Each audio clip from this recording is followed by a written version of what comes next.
Народ, всем привет! Сегодня я решил для вас обзор сделать небольшой по блоку двигателя от Каменца 3.8. Тут Каменц 3.8, они практически там 4,5 литра. Ну, прибавьте еще два отдела с гильзами, так, сюда часть. Вот вам будет 5,9, 6,7. Ну, что-то подобие, немножко те другие конфигурации. Там он лежит, блок 5,9, неохота его вытаскивать, заваленный. Значит, начнем с того, что просто такой небольшой обзор визуальный. Может быть, кому-то интересно будет, как это все выглядит. Сейчас я покручу его. Вот она. Это значит часть у нас задняя. Здесь с этой стороны получается маховик находится, шестерня распредвала, тут компрессор.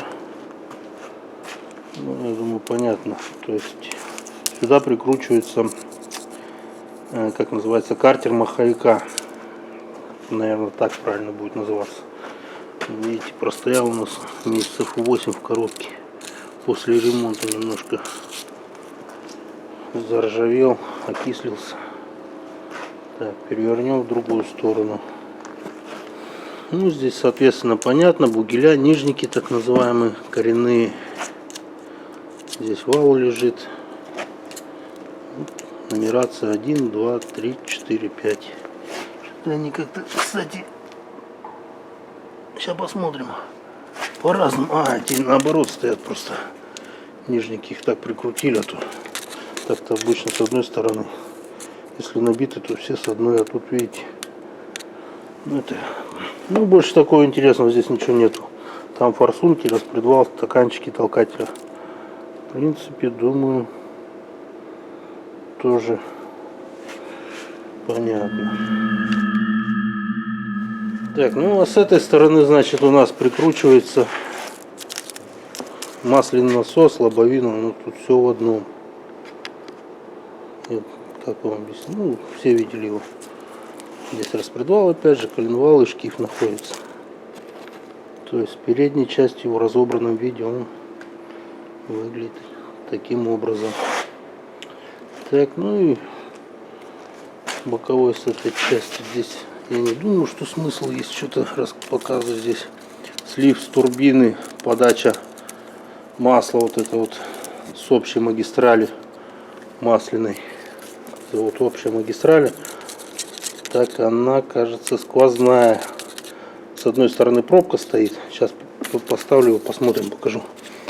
Так, ну а здесь еще есть, знаете, это уже на Евро 3, которые Евро 4 идут каменцы. У них отсюда забор воды идет на теплообменник, там ЕГР и все такое. Короче, весь тот трипер, который не нужен, сверху стоит.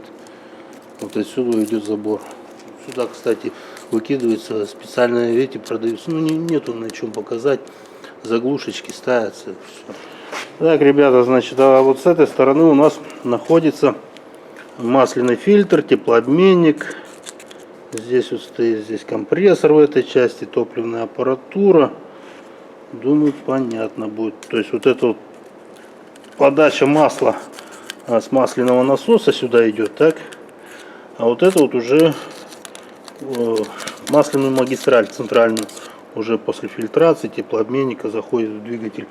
И вот он, кстати, про то, что я говорил, сквозная, не сквозная, одна из них же. То есть вот эта общая масляная магистраль идет здесь. Она получается, смотрите, сквозная. Опа. Видели, да? Фокус.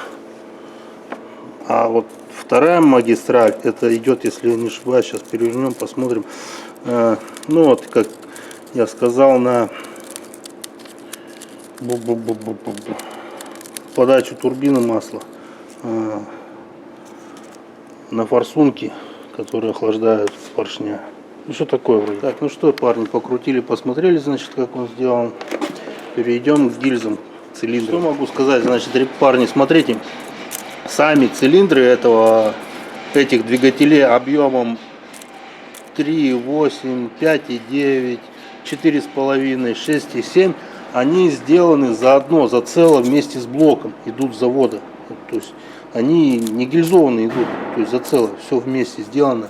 Литье такое у них идет. И значит на двигателях, я вам скажу так, 3.8 и 5.9, которые двигателя, у них цилиндр можно сам расточить 2 раза под ремонтный поршень. То есть поршень на 0,5 мм больше и на миллиметр больше диаметром. Так поставить можно. Плюс можно поставить будет ремонтную, то есть уже когда не подлежит ремонту под поршень, можно ставить гильзу. Под гильзу растачивается. Надеюсь, понятно было. Ну, мы, если честно, поршня никакие ремонтные не ставим. Мы сразу все это растачивается под гильзу, под стандартный поршень. Потому что потом этот с поршнями начнется при ремонте. Катавасия с кольцами, знаете. Короче, такая ерунда. Значит, это понятно. На двигателях, которые 4,5 и 6,7 объемом двигателя, они растачиваются всего лишь 1 раз под поршень. Но это по бумагам написано. Я врать вам не буду, не обману. На самом деле, как 6,7 и 4,5 двигателя. То есть цилиндры растачиваются под ремонтный поршень 0,5 мм. Дальше они уже все. Пишется, что нет расточки. Ну, я думаю, так и есть. Хотя, может быть, братья китайцы и уже гильзы сообразили. Ну, возможно, стенка уже тонковато здесь получается для установки, для гильзовки данных двигателей. То есть тоже, надеюсь, понятно, что 4,5 и 6,7 объемом двигателя, они растачиваются 1 раз под ремонтную гильзу. Ой, под ремонтный поршень. Все. Но они не гильзуются тоже уже. Надеюсь, ясно было. Так, ну что я вам могу сказать насчет распредвала. Значит, насчет распредвала скажу то, что на всех марках вот этих вот 3.8, 5.9, 6.7, 4.5 шейки распредвала, вот я специально так сделал, чтобы видно было немножко, идут также заодно литьем с блоком данным. Втулка ставится только на шестерне самой распредвала, где вот здесь стоит со стороны картера маховика шестерня, которая приводит в движение и распредвал, топливную аппаратуру здесь и компрессор. Здесь стоит втулка. Так, ну так же самое при износе шеек распредвала, ребята, они в принципе протачиваются, и продаются ремонтные втулки распредвала. То есть можно завтулить его, ну как все, наверное, двигателя, как КамАЗ этот же. То есть растачивается и втулится. Все данные, все размеры посмотрите под видео, я оставлю.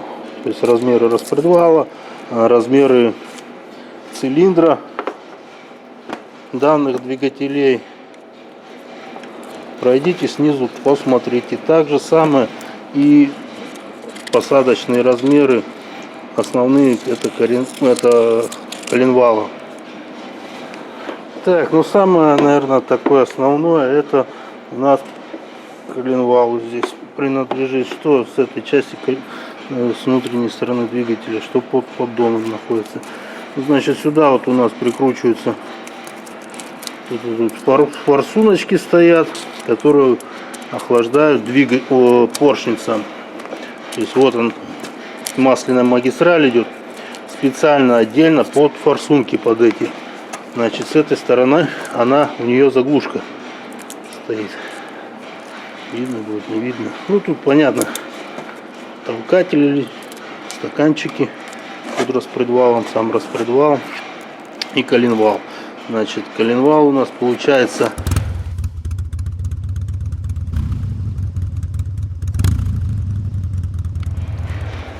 подача идет, значит, с центральной масляной магистрали подача идет на сам коленвал с маской и через вкладыш коленвала, ну, на распредвал. Плюс отсюда же с центральной магистрали идут каналы на головку масляный для смазки коромысел и всего остального. То, что уже находится под клапанной крышкой. Сейчас переверну, вам покажу. Так, значит, затяжка. Ну, нумерация я уже сказал, конечно, отсюда с 1 по 5 идет сначала в конец. Что вам такого здесь еще особенного сказать?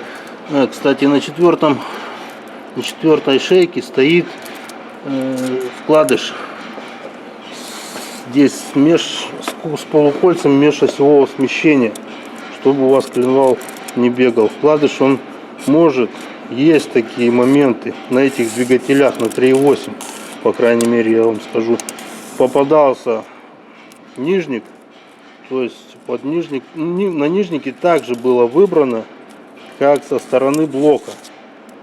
То есть с двух сторон можно было вкладыш поставить.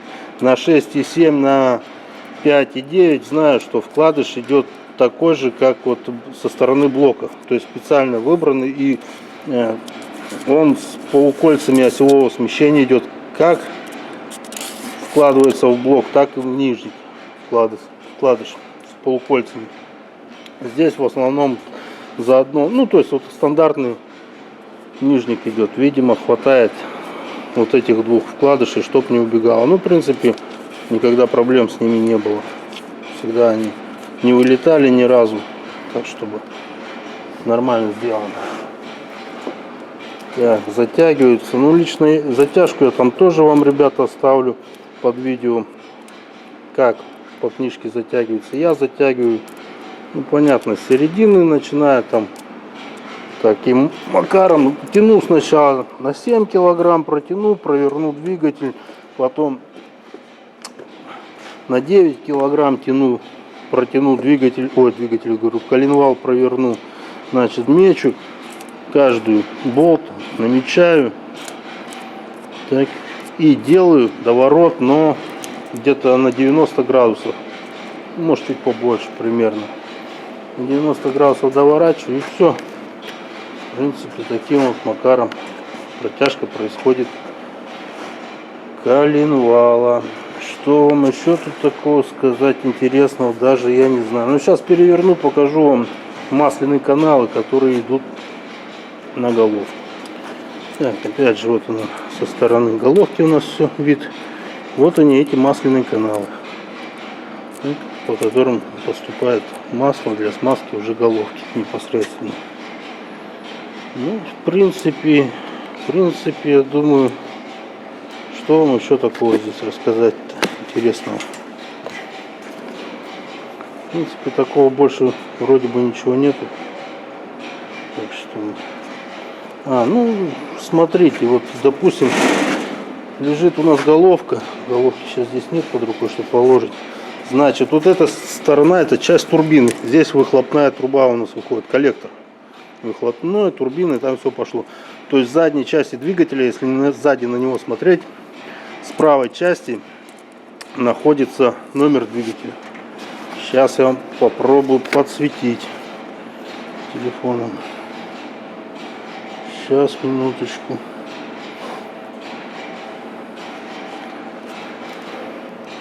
То есть вот с этой стороны под головкой прям, ребята, находится номер двигателя. Так, вот он. Если смотреть вот это, допустим, у нас вот эта часть, вот это вот шкив здесь будет двигателя, то есть получается с левой стороны, ну вот на этом вот выступе, над этим выступом, только сзади номер двигателя находится. Ну а тут вот еще, смотрите, крепление. Сейчас переверну. Так, ну вот здесь вот смотрите, вот это вот с правой стороны, это мы опять находимся теперь вот шкив. Правая сторона, вот здесь вот крепление, крепится уже, подушки пошли мы, да. Тоже номер какой-то находится. И честно, я вам даже сказать не могу, что это какой-то, может быть, идентификационный номер двигателя или еще что-либо. То есть он здесь под пластиной. Тоже вам не покажу. Он закрыт. Его здесь нету, не видно. Так что вот такая вот ерунда. Для чего он, не знаю. В принципе, думаю, ребята, на этом и все. Что тут еще рассказывать по этому блоку этого двигателя. Ну, 4,5 точно такой же объемом, который, да, там, который уже 6,7, 5,9 двигателя. У них, в принципе, шатуны такие же, там постель коренная, она точно такая же, диаметра такого же. Так, ну, поршня немножко разные. Вал другой, коленвал. На вот 6,7, 5,9 они отличаются, потому что там уже ход поршней разный, диаметр разный. Так. Но мы пока не про этот блок рассказывали, ну, то есть разговаривали. В принципе, на этом я, ребята, с вами и попрощаюсь. Там под видео, еще раз напомню, будет описание диаметров, размеров и протяжки коренных нижников коленвала. Так что, друзья, всем всего доброго. До встречи. Пока-пока. Удачи.